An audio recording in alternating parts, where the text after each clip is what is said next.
Well, kia ora everybody. My name is Nicola from Engineering New Zealand. Thank you so much for tuning in to our lunchtime webinar today with SESOC ESE and SEAONC YMF California.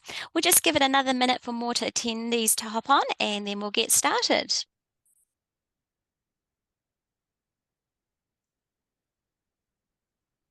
Awesome. So for those of you who have hopped on, we're just waiting for a few more to join us, and then I'll hand it over to our host for today's session.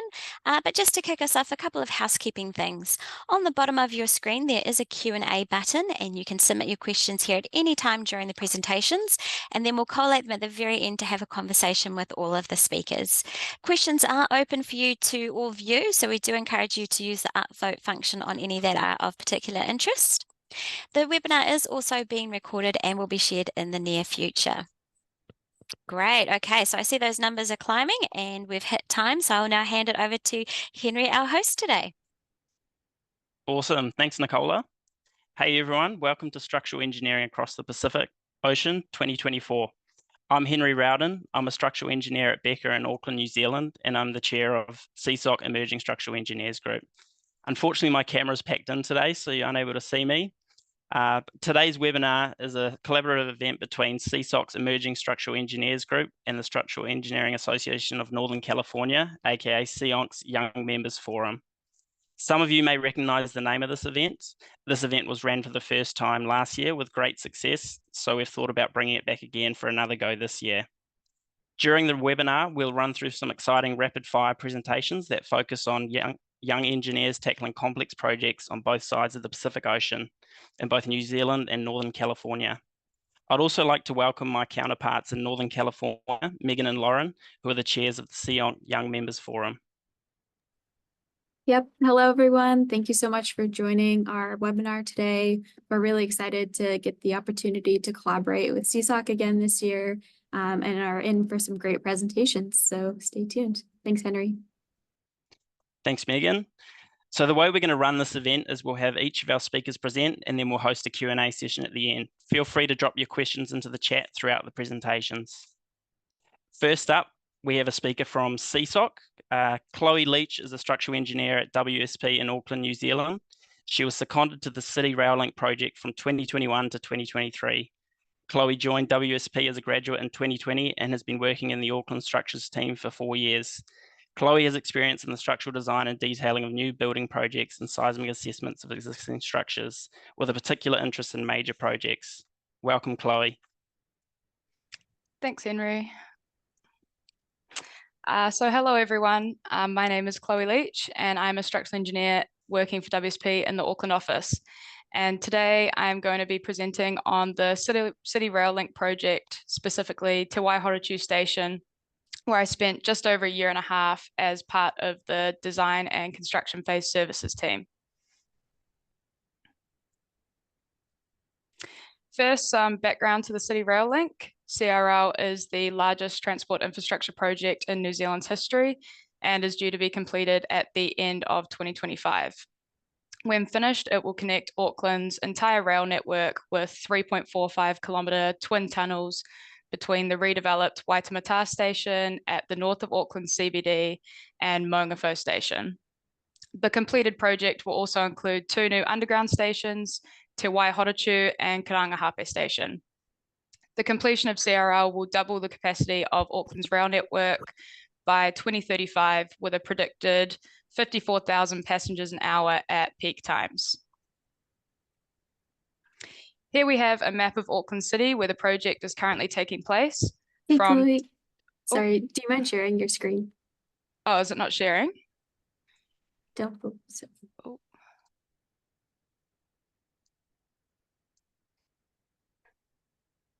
Is that working? There we go. Thank you. Oh, sorry, guys. My Zoom's been playing up today. So I'll just start this again. Here we have a map of Auckland City where the project is currently taking place from Te Wai Horotiu Station to Mongafo Station along the yellow and orange line is the route which the twin tunnels take. In order to construct this, a tunnel boring machine was used. It first travelled from Mongafo along through Karangahape and down to Te Wai Horotiu, completing its first trip at the end of 2021. before being dismantled and rebuilt to complete the trip again, with the final breakthrough at Te Wai Horotiu in September of 2022. The tunnel boring machine worked by slowly drilling to excavate and remove the soil in its course before placing segmented concrete rings to line the tunnel as it propelled itself forward. During my time with the Link Alliance, I worked on Te Wai Horotiu Station. Te Wai Horotiu is a new 20-metre deep and 370-metre long underground station in Auckland's Midtown. And when SEAONC is open for public use, it will be Auckland's busiest station due to its central city location. The station will have entrances on Victoria Street and Wellesley Street, providing easy access to key Auckland hotspots like the Sky Tower, Civic Theatre, and Aotea Square. Te Wai Horotiu has also been future-proof for the potential development of a northern line beneath the station. The design and construction of the station has been split into 4 main zones. So moving up the model on screen, starting at the bottom, we have the southern zone, which includes the southern Wellesley Street superstructure and substructure below. Then moving up slightly, we have the central station box zone, which extends up to the Victoria Street entrances, where you can see the box jut out in the model. And then finally past this, we have the northern running tunnels. Breaking that down, the first zone we have is the Wellesley Street superstructure. This building serves as the main station entrance and holds a lot of the back of house plant and machinery. And you can see it with the facade and lights, which recently went up in the picture on screen. The structure is a 4-storey reinforced concrete two-way moment frame over a 3-storey basement substructure. The superstructure has been designed with the capacity to support a future 24-storey oversight development building. So we've got some pretty big columns. Then going down to the substructure of the southern Wellesley Street zone, this is where the entrance connects to the bored twin tunnels, which link Te Wai Horotiu up to Karangahape Station. And you can see in the picture on screen the moment the TBM made its final breakthrough into Wellesley Street. Then moving north from Wellesley Street, we have the central station box. This zone will function as the primary area where commuters will board the trains, as you can see in the architectural render, and this will connect the Wellesley Street and Victoria Street entrances. We've also got to the section of the station which is entirely underground, with the roof slab just under the road level. The structure of the central station box comprises of reinforced concrete diaphragm walls that support suspended floor and roof slabs. The station box has 2 floors. The lowest B4 level will contain the train services and platform, and the upper B1 level is the main concourse for the flow of passengers between the entrances.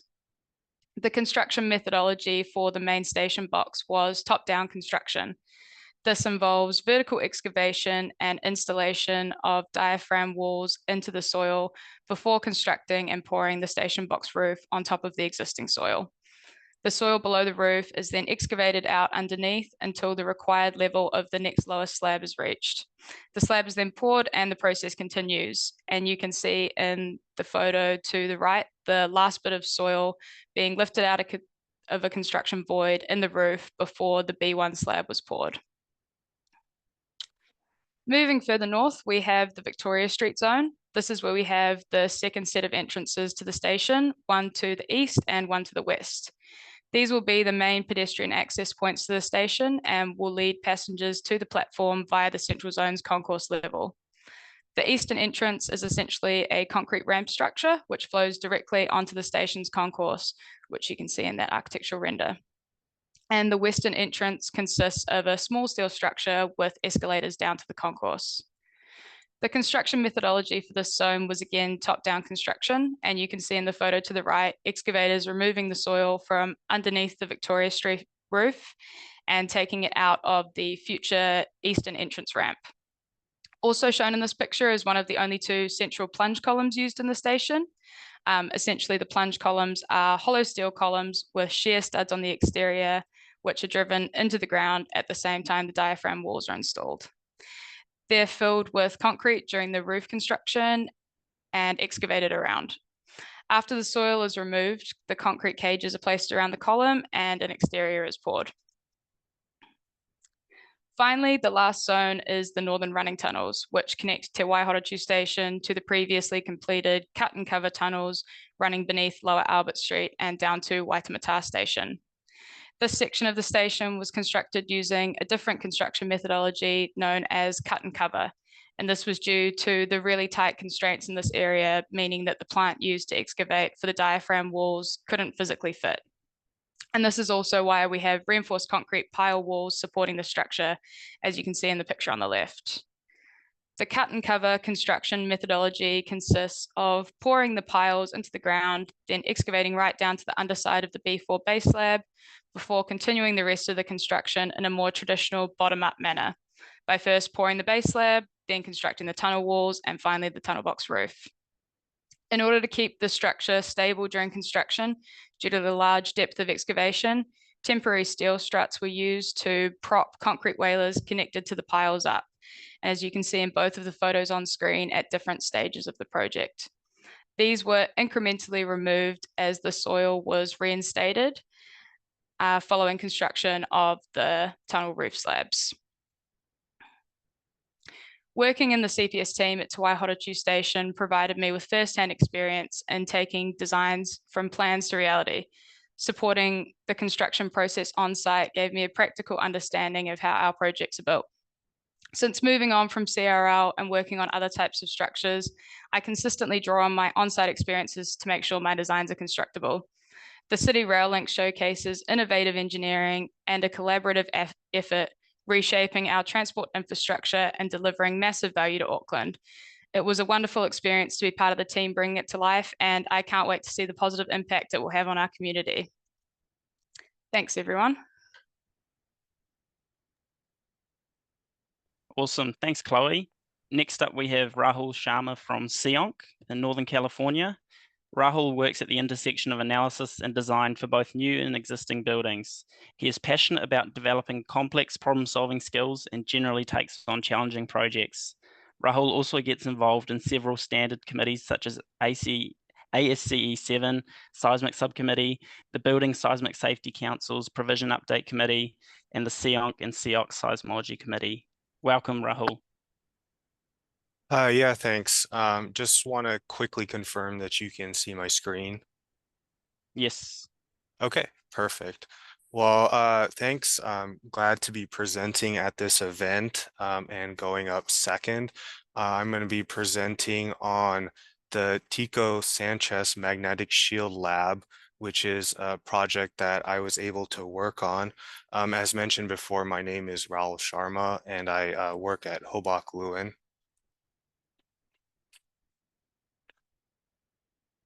So just as an introduction, this was a lab that was built for Professor Sonia Tico Sanchez. It was completed in approximately 2021, maybe 2022. They got a little bit delayed because of COVID. I'll just note that this isn't an actual building. It's a lab inside of a building. It's located in the Mitchell building at Stanford University. And so you can, my firm was retained as a structural engineer. So on the left-hand side of the screen, you can see a plan of the building. You can see it inside of one of the rooms in the basement of the building. What's in green is the lab, and what's in hatched red is a ramp leading up to the lab, which we also designed. So before I go into the structural engineering, I just wanted to give a quick overview and background of the project and the lab. So I'll start with Professor Sonia Tico Sanchez. This is an image I pulled from the internet. She's an assistant professor at Stanford University, and her field involves studying the magnetic field of rocks, both from Earth and from outer space. And when I asked her how she got into this field, she said she wanted to work into outer space, but she didn't know how to pursue that. So that led to a career in planetary geology and geophysics. And so why is it important to study the magnetic field of rocks? So I'll start with the Earth. The Earth generates these magnetic fields through liquid metal flowing through its interior. And what it essentially does is it blocks harmful solar rays from interacting with the Earth's atmosphere and changing its chemical composition. So essentially, it's necessary for habitatable life on Earth. And also another fun fact about it is that you can use this magnetic field to understand the tectonic motion of the Earth's tectonic plates. And so I thought that would be interesting for this group because that relates to earthquakes. Other planets such as Mars have lost their global magnetic field. So that's partly one of the reasons why they're inhabitable. And it's interesting to understand how these habitable environments form because they generally take billions of years to form. So what Professor Sonia Tico Sanchez does is she studies the magnetic field of these rocks, both from Earth and from outer space. So what I have on the screen here is an image of a moon rock that she was showing to me. And essentially, it's important to have a lab that can block out the external magnetic field so that she can solely when she's measuring the magnetic field, it's just solely of the rocks and not the built environment and not the planet around her. And so that's why it was necessary to have this to build this particular lab. This was done through embedding several layers of thin metal sheets into the lab's wall and roof, and then demagnetizing them. There were there's other labs of these constructed at Harvard and Rutgers, but those are both like East Coast schools, and so they didn't have the same seismic criteria. So that was one of the challenges of essentially justifying the lateral force resisting system of this particular structure. This was constructed by this contractor, Lodestar Magnetics. That's who we were working with. They were great to work with. And I mean, as far as I know, they're the only ones that construct this type of lab. So going into the structural design, it looks simple, like a box, but it was actually quite complex. The gravity system consisted of built-up box beams and perimeter atypical walls. The lateral system was wood diaphragms and perimeter walls. We designed that per ASC 7, Chapter 13. And one interesting and unique fact about this lab was that all the metals and fasteners had to be non-ferrous because we couldn't have anything interfering with the lab's ability to block out the magnetic field of the built environment. So in terms of the non-ferrous materials for fasteners, we had to specify either aluminum nails or stainless steel screws. For the rebar, which was necessary because they had to construct a part of the ramp out of concrete, and they also dug into the slab and removed some of the slab and replaced it. They had to either use solid round glass fiber reinforced polymer bars or stainless steel deformed bars. I didn't know those existed. I wouldn't have known those existed without working on this project. So I put the ASTM requirements up there. So another thing when I was kind of touring the lab that I noticed was there were holes in the lab for basically to pass cords through and whatnot. And so I was wondering if that had effect on the lab to block out external fields. And what I was told was that it had a minimal effect because the location of the holes were in line with the Earth's magnetic field. And so I have Professor Tico Sanchez over here kind of posing for me, showing me what the direction of the magnetic field is in the lab. The Earth's magnetic field is in the lab. As I mentioned before, the gravity system consisted of plywood box beams. Also wouldn't have designed these if it wasn't for this type of projects. Luckily, there's an APA design guide on how to design these kind of members, and you have to check a number of different items. So going into the seismic design of this, I think for most of us that do seismic work, the first thing that you have to do is determine the seismic weight. So we calculated what the weight of the material was, and then also the contents inside of it. And so I just have an image of here of some of the contents that was in the lab. It's a pretty small lab, but it's packed with quite a bit of stuff. And then going into the lateral system, essentially following the load path from the diaphragm into the walls. I will mention that it was important in terms of detailing. As I mentioned, most of the time this lab was constructed, it was done in low seismic zones. So we had to ensure that there was adequate lateral shear transfer into the lateral elements. Also, another thing I'll note is that because there were layers of metal that were embedded in the wall, there had to be a very intricate and unique screw pattern, as you can see on the detail on the right, in order to make sure that everything was intact together. And in terms of transferring the force into the ground, we calculated that there was no overturning for the lab. And so in order to resist sliding, we had these essentially snubbers on each side, which were made of stainless steel angles. And you can see the detail on the left-hand side and an image of it on the right-hand side. So that's kind of my summary of the structural design of this structure. So, I mean, maybe the next question you might ask is what's going on over there now.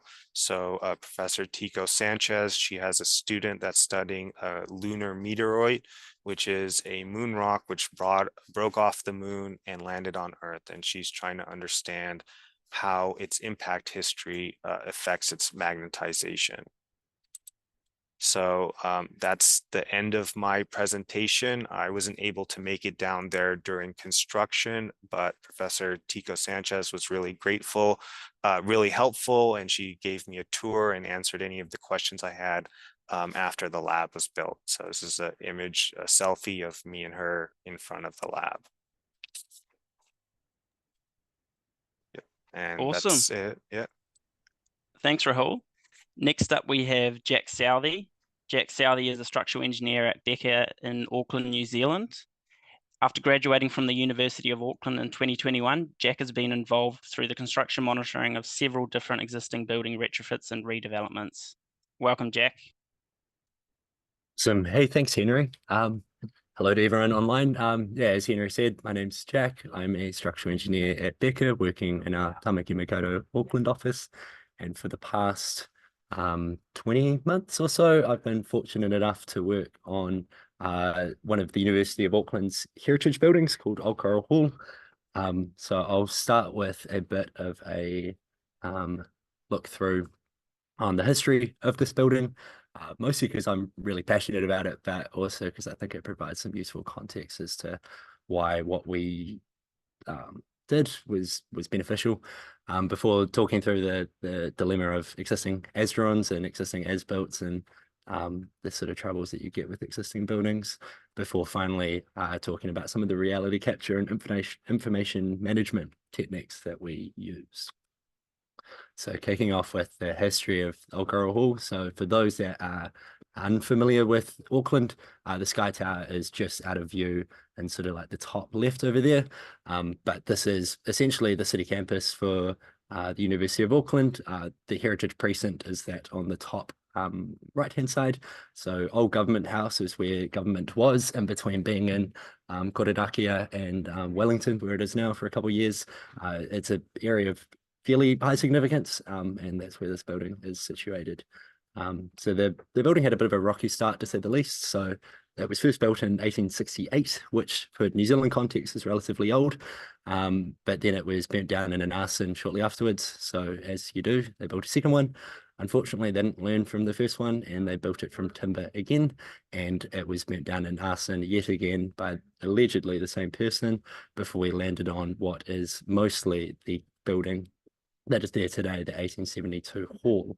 The building has changed a lot though over the years. So in the top left is kind of that choral hall. It was used by the Auckland Choral Society and hosted functions and gatherings, and actually had the graduation for Kate Edger, who's the first woman in a British Commonwealth to graduate with a university level degree. More towards the right, you could see kind of what happened when the university purchased this building. So they built dedicated physics and biology labs on the side.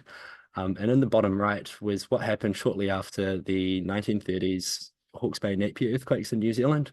We found that the front of buildings tend to fall off, and that's not particularly great. So we just did that job for them in a controlled manner. And unfortunately, the portico, which is this brilliant piece of structure up on the top, never made its way back until now. So this is what the building was looking like just before we started construction. Here's a render done by people more talented than me.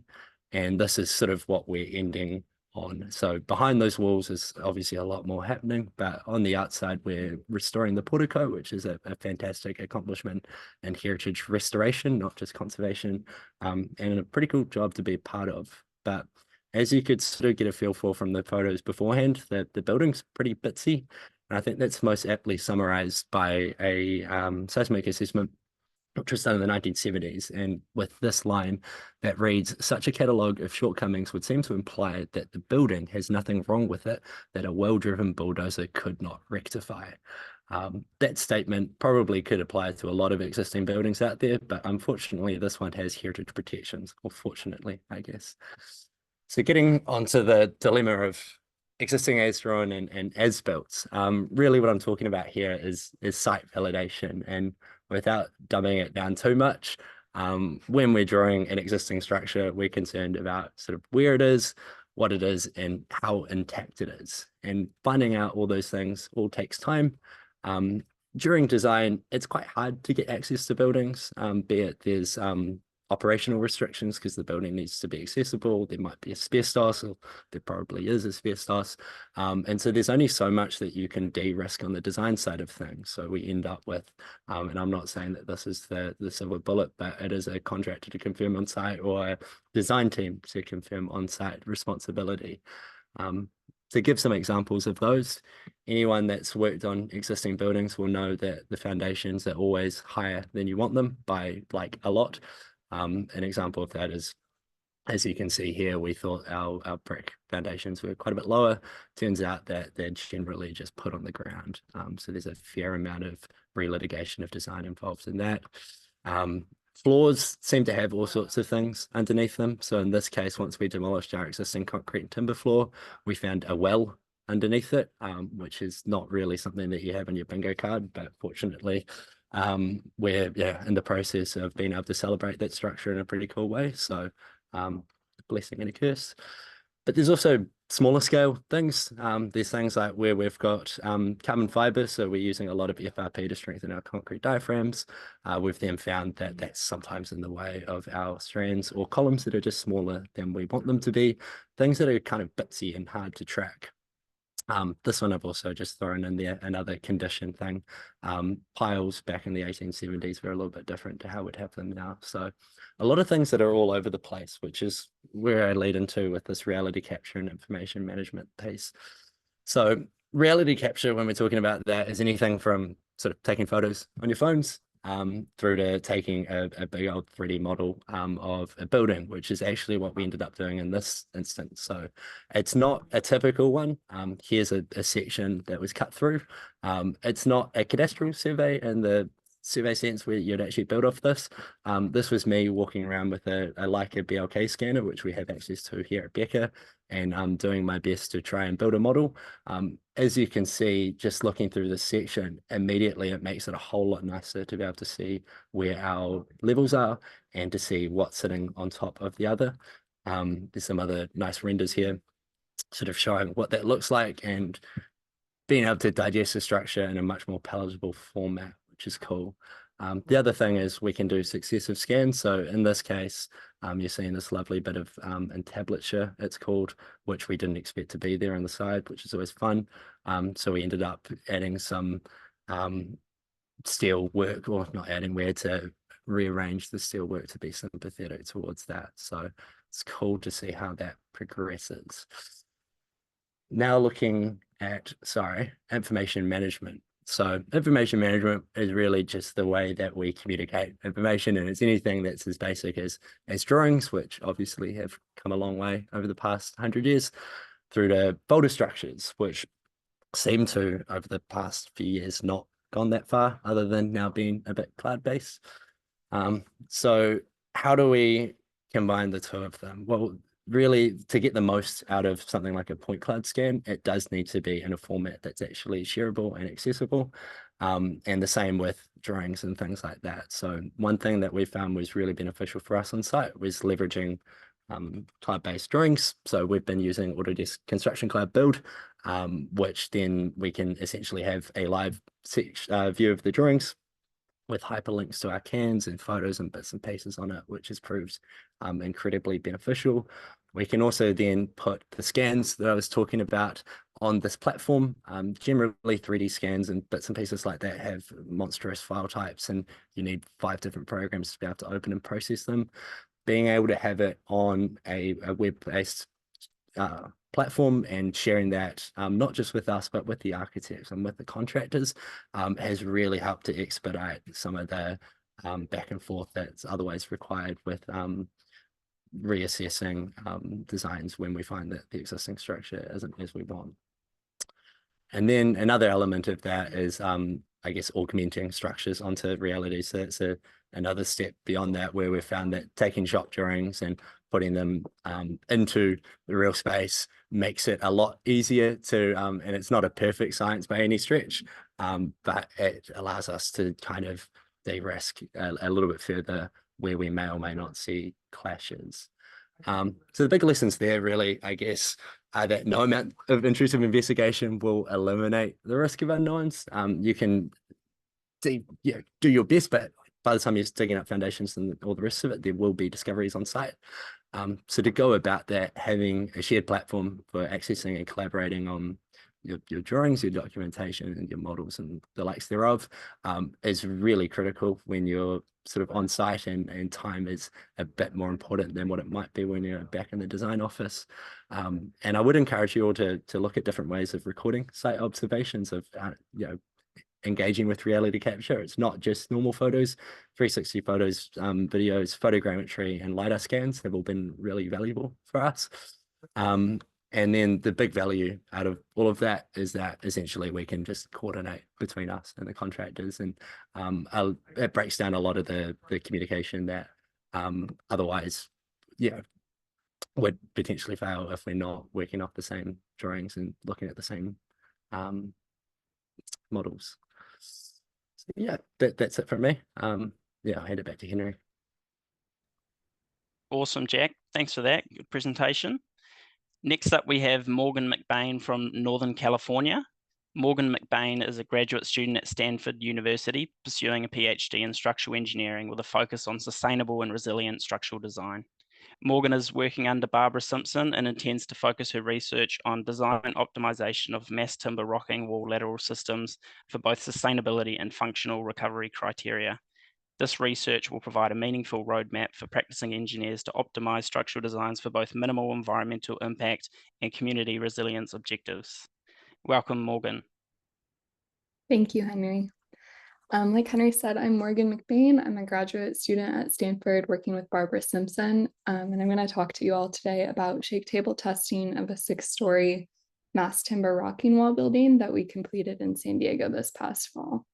I also want to just start by saying this work was not solely completed by myself. So you see a long list of primary investigators, student investigators, and then also industry collaborators that were working with us.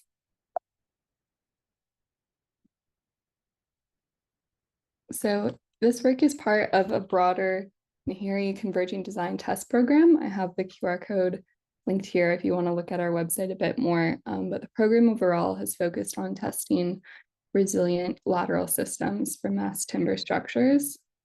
We started first with deconstruction of the top 4 stories of the Nahiri Tallwood project. So the Tallwood team had tested a 10-story building. We took off the top 4 stories to leave us with a 6-story test specimen.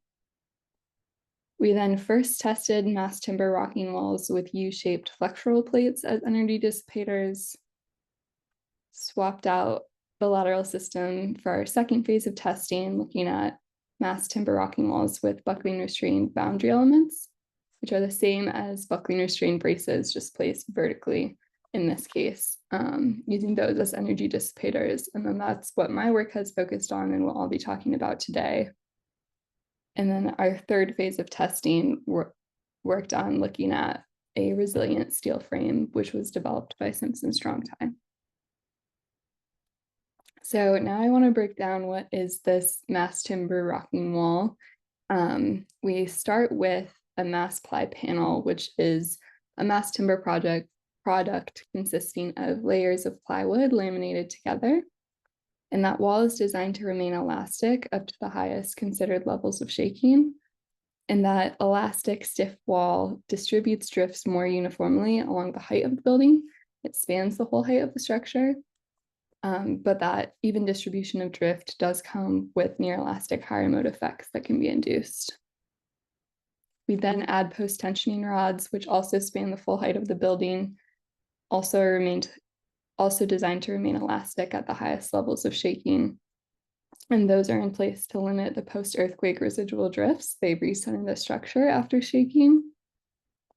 And then we include these buckling restrained boundary elements at the base to both resist the overturning moment and dissipate energy in the system. And then what allows us to rock is the uplift mechanism. So the wall itself is not directly connected to the base. So we're able to have uplift and rocking, which does result in some compression of the wall toe, but overall does not damage the wall. So this is that wall in the test specimen at the shake table site at the University of San Diego.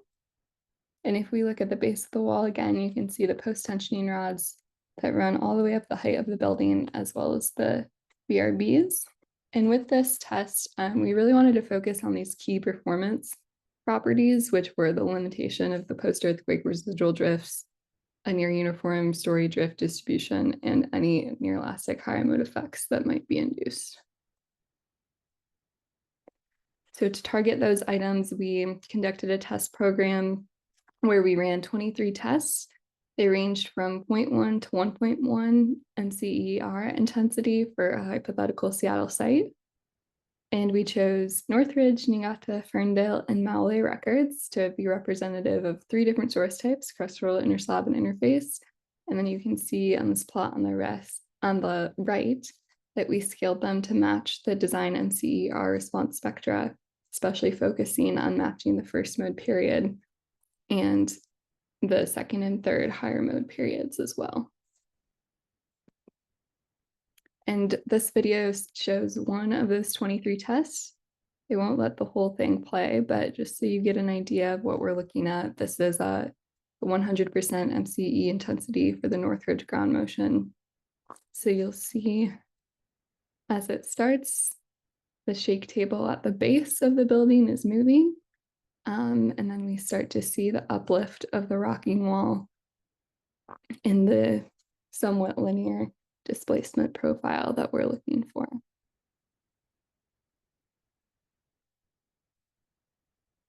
And when we test it, so on that building that was shaking, we had right around 600 active sensors. Those are accelerometers, displacement transducers, and some different strain gauges as well. And so from that, I'm going to show just the global responses of the structure that we've looked at so far, starting with the peak relative floor displacements here. So what this plot is showing along the x-axis, we have each test, and then this is the maximum peak relative floor displacement relative to the ground that we're observing in each test. And I'm pulling this from 2 different accelerometers that were at the center of mass at each level, as well as string pots that were connected to the fixed safety towers besides the building. And so what you can see here, we're getting at our highest intensities of shaking, roughly 15 inches of roof displacement. That corresponds to a 1.8% roof drift ratio for this building. And then if we want to take a look more at what's behind that maximum response plot, we can see here for the 0.1 MCE and 1.1 MCE intensities for the Northridge ground motion. We do get near linear profiles, and that corresponds to the somewhat even distribution of story drift that we are expecting. You'll see a couple of the discontinuous lines here. Those are just due to bad sensors. So it's where we are missing some data, but overall, really happy with these results.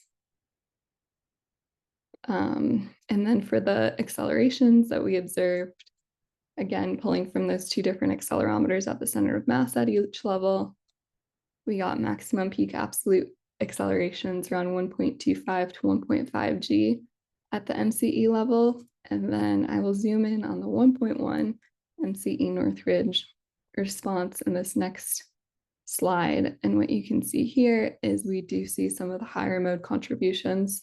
So rather than having a linear acceleration profile, we're getting the belly and kind of the whip at the top, which is important for us to further quantify so that in design of these structures, we can consider those higher accelerations. And then again, here, just zooming in on the response history record, you'll see the higher second mode content oscillations show up in that 0.25, 0.3 second range.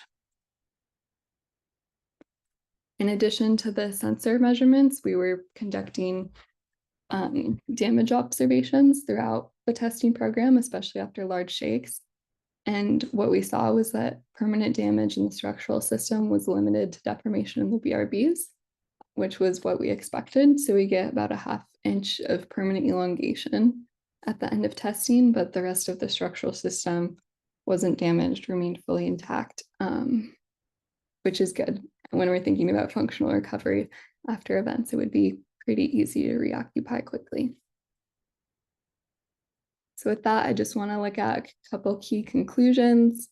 First, this test has shown that the mass timber self-centering rocking walls with BRBs as energy dissipators are a feasible low damage lateral system solution.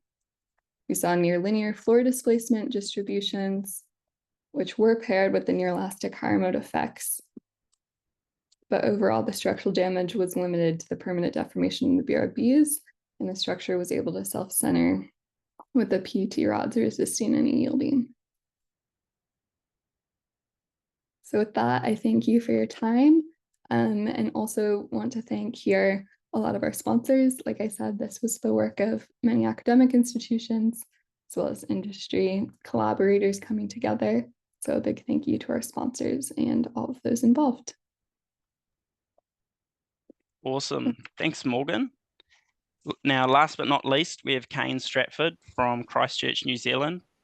Kane is a structural engineer at Auckland with 2.5 years of experience, specialising in the seismic design and assessment of structures.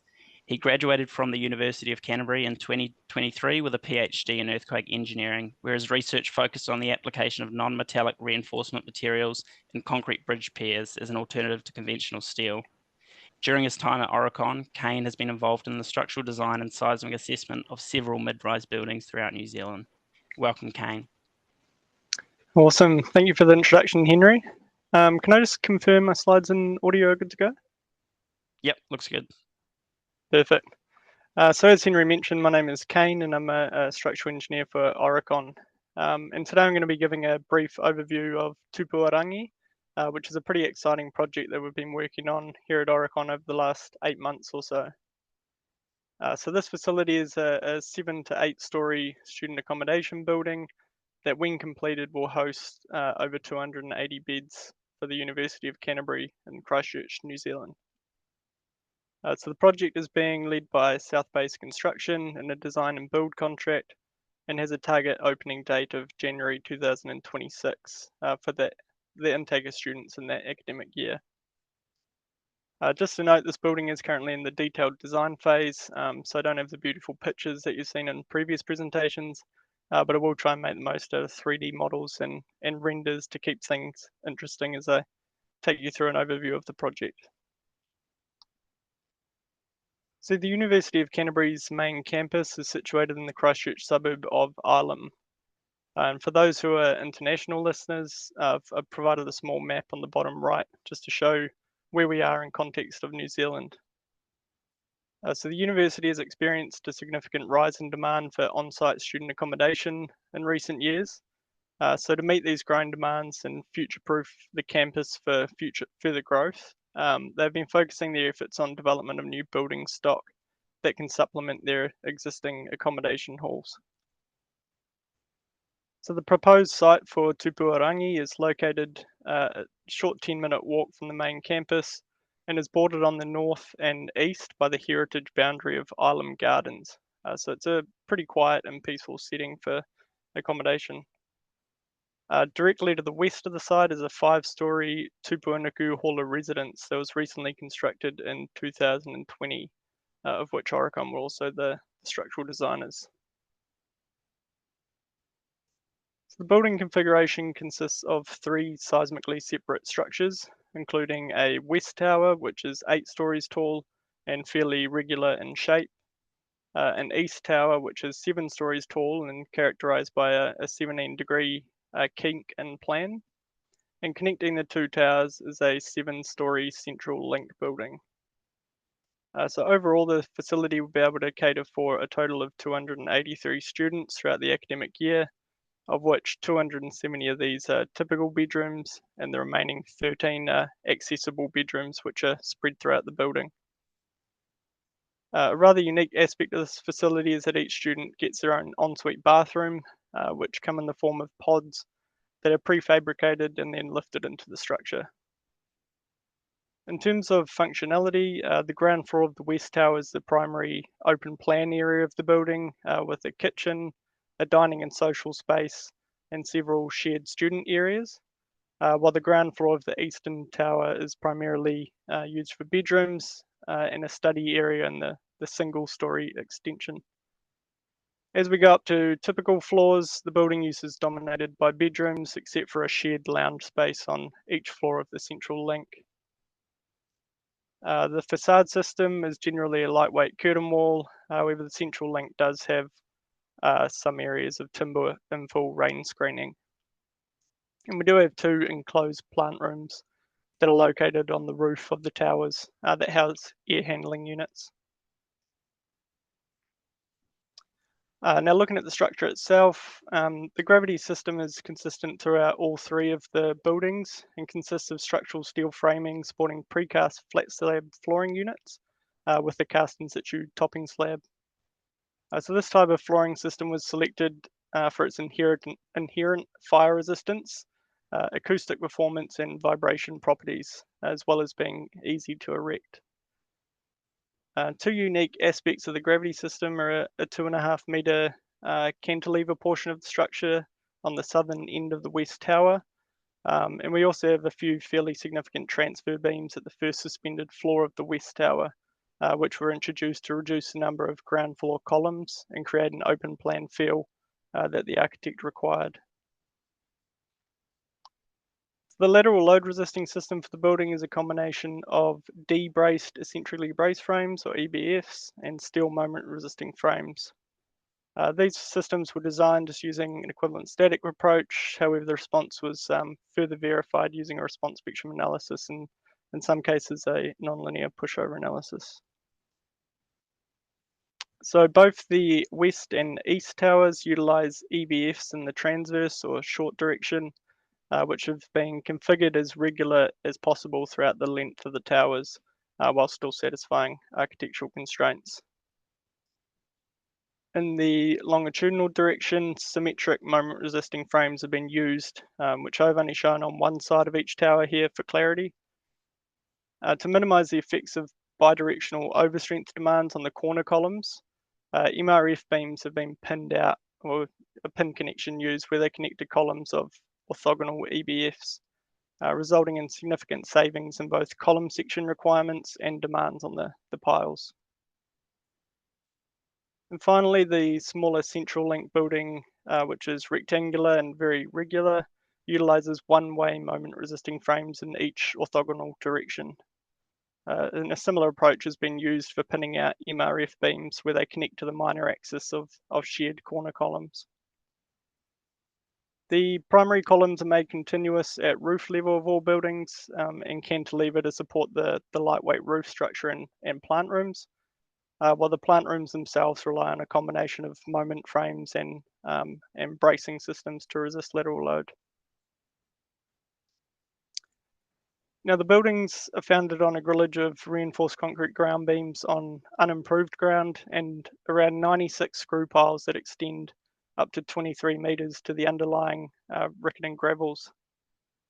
All elements of the foundation system have been capacity designed to resist the full overstrength demands from the superstructure.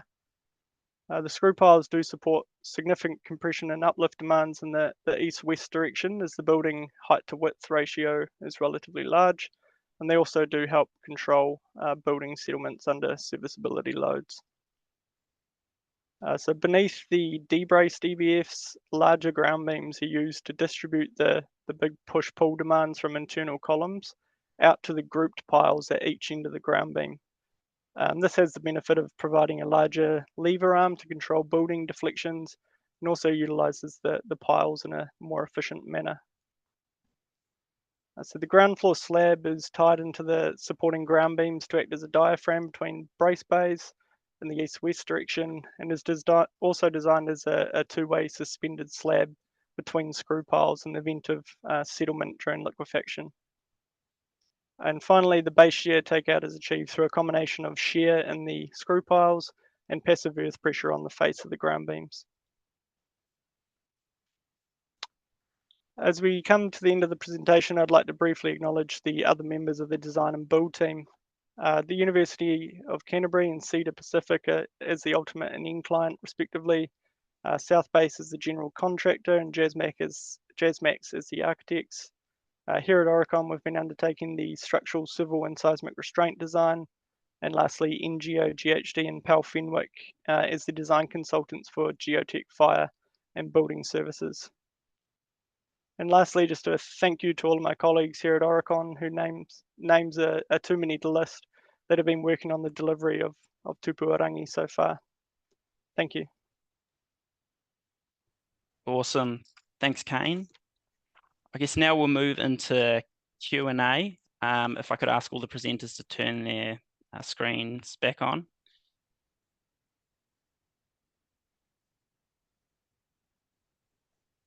So I guess first I'll pose a question to Chloe. For the CRL project, what do you think your biggest challenge was throughout the project? Yeah, I'd say the biggest challenge I found was definitely the tight time frame we had for getting sections of construction done. Because CRL is an alliance, it wasn't just the construction team that were responsible for getting everything built, it was all of us. So we really had to work hard to collaborate, and when there was issues on site or value engineering that needed to be done, it was all of us working together to get things pushed through by the dates that it needed to happen. So yeah, I'd say that was the biggest challenge. Awesome. Thanks, Chloe. Just a reminder to everyone watching, feel free to submit your questions down below. Looks like we've got one from Danny. Question for Jack. When setting up the 3D model scans, did it require a lot of technical assistance / investment? Like, would it be feasible for a grad to start that and initiate it themselves? Hey, Danny. I definitely think so. So I only recently, not a graduate through the Becker, I only started about 2.5 years ago. And yeah, basically was lucky enough to get relatively free rein where I was handed the scanner. Spent a bit of time looking through YouTube videos and our own internal resources on how to use it, and then spent probably a day at the time walking around site doing our first scan, and then actually registering it on my own on my computer. Hence the big preface that it's not a survey scan, it's a sort of someone that's pretending that they're knowing what they're doing, but still ultimately a really powerful tool. And it wasn't, not the astronomical costs that are otherwise associated with getting a total station out to site and the rest of it. So yeah, totally something that is suitable for entry to graduate level engineers. Thanks, Jack. I guess, Morgan, in terms of the mass timber rocking shear walls, what do you see the biggest issue being with that kind of system? Obviously, it's very interesting. I mean, quite a complex system. What do you see the biggest issue being with this kind of system? Yeah, I think the biggest challenge right now is getting it into design codes. So it's really not a super complex system in that it's 3 components and it was pretty easy to construct. But there aren't codes in place right now to support design of those systems. So I think that's a big challenge. And then the second thing would be just integration with architects. We were just looking at a structural system for the test specimen, but having the wall go the full height of the building in that way and then tying it into the diaphragm can be a bit challenging. So making that work with an architecture program, something that would have to happen pretty upfront, I think. Cool. Kane, I guess for your building, you've got it on screw piles. It's quite a tall building. At what kind of stage did you bring the piling subby on board to ensure that you could actually use screw piles to take your base shear out?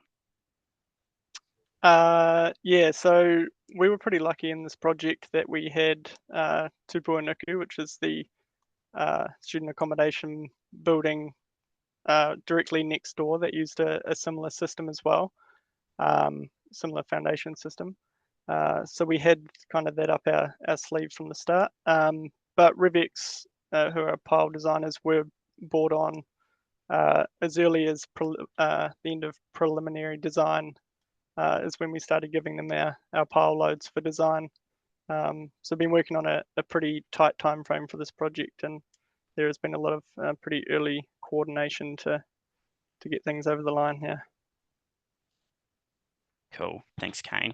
There was actually a follow-up question. For UC accommodation, is it okay to consider passive earth pressure? I guess soil is okay, not clay. How about the possibility of future excavation around the building? Yeah, so the foundations are being, or the ground is being fully cut down to the bottom of the ground beams, and then being replaced with hardfill. So we are relying on compacted hardfill to develop that passive soil pressure. Second part of that question is an interesting one. I guess, yeah, I haven't really thought about that. Probably something interesting to to put on the notes, on the drawing notes about no excavations around the building. Thanks, Kane. For Morgan, are you planning on doing further testing for similar mass timber products on different size buildings? Yeah, so there's actually been, like I mentioned, I guess there was the Neri Tallwood team. So that was a similar system, different energy dissipators, and that was a 10-story building. And then there was previously a static or pseudostatic test done at Oregon State University, not a shake table test, but still a similar kind of structure. So we now have data points for a 3-story, 6-story, and then similar 10-story structure. So that should be enough at this point for us to refine the numerical models and then create different archetype numerical buildings for any sort of further testing would be simulated. Thanks, Morgan. Jack, about how many scans did you need to take throughout the building to get that resolution in your model? And what is the approximate square footage of the building? So we had just shy of 300 scans in the building in total, which is yeah, quite extensive. We recently got the more modern Gen 2 BLK, which meant that we were able to complete the scans much faster, and that made a world of difference. And now that I've pulled up my unit converter, we're looking at about 50,000 square foot, so somewhere in the neighborhood of 5,000 square meters.